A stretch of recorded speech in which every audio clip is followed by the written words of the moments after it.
সন্তান হয়নি যাদের, তারাও এখানে আসেন এবং এখানে এসে তারা অনেক উপকৃত হয়েছে এবং ক্যান্সার পেশেন্টও এখান থেকে ভালো হয়েছে। এই বিষয়টা যদি একটু বলতেন। এটা আমার কোনো হাত নেই, সব মা তারার হাত। আমার শুধু আশীর্বাদ আর মা তারার হাত। এখানে হাজার হাজার ভক্তদের বাচ্চা কাচ্চা, সবাই তো ভিডিও করে ছাড়ানো যায়, দেখানো যায় না।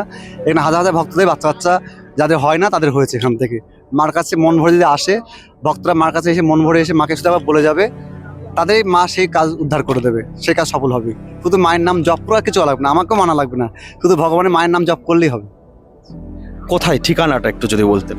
ঠিকানা রানাঘাট, শ্রীধরপুর, গাংনাপুর থানার আন্ডারে আর কি, অন্তর্গত। কি বার খোলা থাকে? শনিবার, মঙ্গলবার মন্দির খোলা থাকবে। হাজার হাজার লোক এখানে উপকৃত হচ্ছে বলে তারা আসছে। যেমন আমি এমনি আসছি, আমি নিশ্চয়ই আমি উপকৃত হয়েছি বলে আসছি। আজ আমার ছেলেকে উনি বাঁচিয়েছেন। কি হয়েছিল ছেলের? আমার ছেলেকে নিয়ে সত্য কথা বলতে, আমি ভারতবর্ষের ইম্পর্টেন্ট প্লেসগুলো যেমন ভেলুর যেখানে যাওয়া হয়, ব্যাঙ্গালোর, এইমস, আমাদের কলকাতার যতগুলো মেডিকেল হসপিটাল আছে, কলেজ আছে, হসপিটাল আছে, প্রত্যেকটা জায়গায় গেছি। আমার ছেলেকে কেউ কোনো ডাক্তারে ডায়াগনোস করতে পারেনি। লাখ লাখ টাকা আমি খরচা করেছি, কিন্তু আজ পর্যন্ত কেউ ডায়াগনোস করতে পারেনি।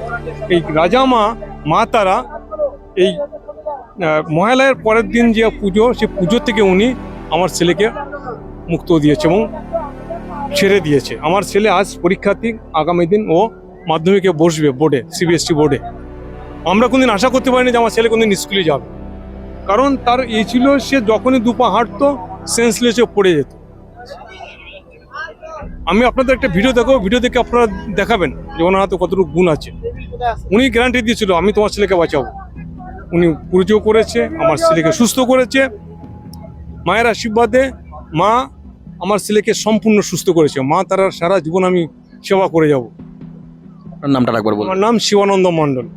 আমি লাখ লাখ টাকা খরচা করেছি, কয়েক কিলো হয়ে গেছে আমার ছেলেকে, ইনভেস্টিগেশন করিয়েছি, কিন্তু সব জায়গায় নর্মাল। কোনো ডায়াগনোস করতে পারিনি, কোনো মেডিসিন দেয়নি আমার ছেলেকে।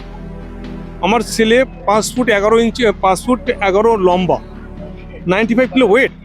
ছেলেটা যখন পড়ে যাচ্ছে তার কোথাও চোট লাগছে না, অথচ সে 2 মিনিট 3 মিনিট পরে উঠে বসছে, গা হাত পা একটু কিছু সময়ের জন্য কোনো ব্যথা হচ্ছে, অথচ তার কোথাও ফ্র্যাকচার হচ্ছে না, কোথাও ভাঙছে না। ডাক্তারদের এখানেই ছিল যে সে কি, এটা কেন ভাঙছে না। তা তো ভাঙা উচিত, একটা বডি পড়ে যাচ্ছে মাটিতে পাকা জায়গার উপরে, তা তো ভেঙে দেওয়া উচিত ছিল, কিন্তু কেন এটা হচ্ছে না, তাদের ডাউট ছিল, কিন্তু কেউ কোনো কিছু করতে পারেনি। লাস্টে আমার রাজা মা তারা আমার ছেলেকে সুস্থ করেছে।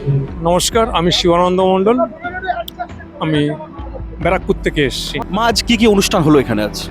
আজকে তো মহাশিবরাত্রির পরের দিন। আজকে অমাবস্যা আছে। অমাবস্যায় এই দিনে আজকে মা প্রতিষ্ঠিত হয়েছিল। তারপরে আজকে আমার প্রচুর ভক্তবৃন্দ সব এসছে এই উপলক্ষে। মায়ের একটা বার্ষিক পুজো উপলক্ষে আজকে মায়ের রাত্রি পুজো হবে। একটা আদিবাসী, একটা সাউথের যে নৃত্য বলে, একটা নৃত্য ছিল, একটা অঘরি যে নাচটা আছে ওই নৃত্য ছিল। তারপরে আরও ভক্তদের একটা র্যালি ছিল, প্রচুর ভক্তদের র্যালি ছিল একটা। মা তো এখান থেকে প্রতি বছর একবার বেরোয়, মন্দির থেকে বেরিয়ে একটু বাজারটা ঘুরে আসে, রাস্তাতে ঘুরে এসে মা আবার উঠে গেছে এখন। এটাই আর কি ছিল। জ্যোতিষ বিধান আছে এখনো, বস্ত্র বিধান, এবার একটু বস্ত্র বিধান হবে, একটু বাউল গান আছে এরপরে। জ্যোতিষ এবং অঘরিতান্ত্রিক কি তফাৎ বা কি পার্থক্য রয়েছে?